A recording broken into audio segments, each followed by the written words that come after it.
Kereta api jurusan Bandung-Malang melaju pelan meninggalkan stasiun Kiara Condong.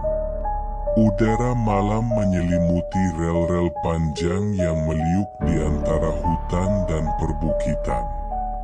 Di dalam salah satu gerbong paling belakang, duduk seorang mahasiswa bernama Reza. Ia menempuh perjalanan ke Malang untuk menghadiri pemakaman neneknya. Gerbong itu sepi. Hanya ada 4 penumpang lain yang duduk berjauhan. Reza memilih kursi paling pojok dekat jendela. Pandangannya kosong menatap kegelapan di luar. Lelah dan kantuk mulai menghampiri. Namun, tepat saat ia mulai memejamkan mata, ia merasakan sesuatu yang aneh. Seseorang duduk di kursi kosong di seberangnya, padahal sebelumnya kosong. Ia tidak mendengar langkah kaki atau suara pintu terbuka. Reza membuka mata dan melihat seorang perempuan. Wajahnya pucat, rambutnya panjang menjuntai menutupi sebagian wajah, dan ia mengenakan jaket tua warna abu-abu. Yang membuat Reza bingung, perempuan itu tidak terlihat seperti penumpang. Tak ada tas, tak ada koper. Ia duduk kaku, menatap lurus ke depan tanpa berkedip. Reza mencoba bersikap biasa. Mungkin penumpang lain yang ia tidak perhatikan sebelumnya. Tapi ketika ia memalingkan wajah ke jendela, bayangan perempuan itu tidak tampak di pantulan kaca. Jantung Reza berdegup lebih cepat. Ia mencuri pandang. Perempuan itu masih di sana. Namun kini, kepalanya perlahan menoleh ke arah Reza. Mata mereka bertemu. Mata perempuan itu hitam seluruh bola matanya. Tidak ada putihnya, hanya hitam, dalam, pekat, dan kosong. Reza buru-buru berdiri dan berjalan ke arah sambungan gerbong. Tapi aneh, sambungan itu tidak bisa dibuka. Ia coba menarik tuas pintu, memukul kaca, bahkan berteriak. Tak ada tanggapan. Ia kembali ke kursinya. Tapi perempuan itu sudah tidak ada. Reza menoleh ke seluruh gerbong. Kosong, sepi, sunyi sekali. Bahkan penumpang lainnya pun menghilang. Ia duduk perlahan, gemetar, mencoba menenangkan diri. Namun tiba-tiba, lampu gerbong berkedip. Dan dalam kedipan itu ia melihat kilasan perempuan tadi duduk di langit-langit. Dengan kepala terbalik, menatapnya dari atas. Reza menjerit, tapi tak ada suara keluar dari mulutnya. Beberapa menit kemudian lampu kembali normal. Penumpang lain tampak kembali. Seolah tak ada yang terjadi. Reza berkeringat dingin. Nafasnya memburu. Ia mengamati sekeliling, semuanya tampak biasa. Tapi ketakutan sudah menggenggam tubuhnya erat.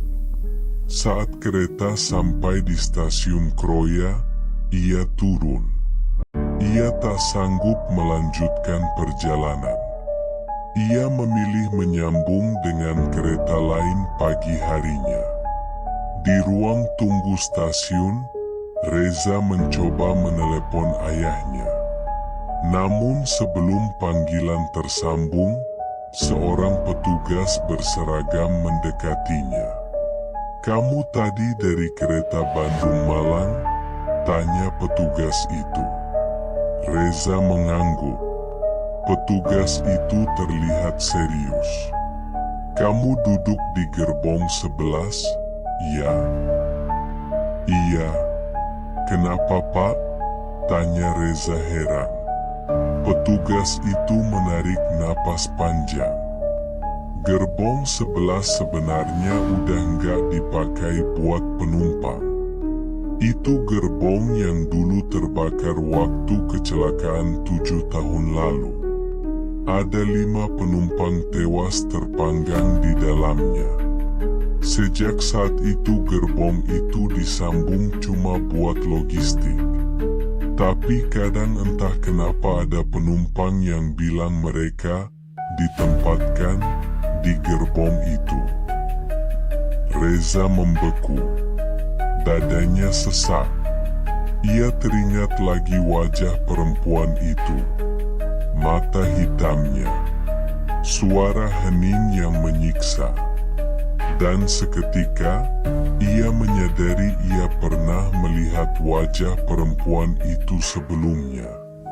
Di berita lama, tentang korban kecelakaan kereta, salah satu fotonya mirip perempuan di gerbong itu. Malam itu Reza tidak tidur. Ia menatap kosong ke langit stasiun. Bertanya pada dirinya sendiri siapa yang sebenarnya duduk bersamanya malam tadi, dan kenapa hanya dia yang bisa melihatnya. Beberapa bulan setelah kejadian yang menimpa Reza, berita tentang kereta api jurusan Bandung-Malang kembali membuat geger. Seorang penumpang bernama Dito dilaporkan hilang dalam perjalanan dari Bandung ke Malang. Yang aneh, tiketnya tercatat, kursinya ada, namun ia tidak pernah sampai di tujuan. Temannya, Wawan yang ikut dalam perjalanan, bersikeras bahwa Dito duduk di sebelahnya saat awal keberangkatan. Tapi menjelang tengah malam, Dito pamit ke toilet dan tidak pernah kembali. Kisah ini terdengar sampai ke telinga Rani, seorang jurnalis muda dari majalah Koib Nusantara.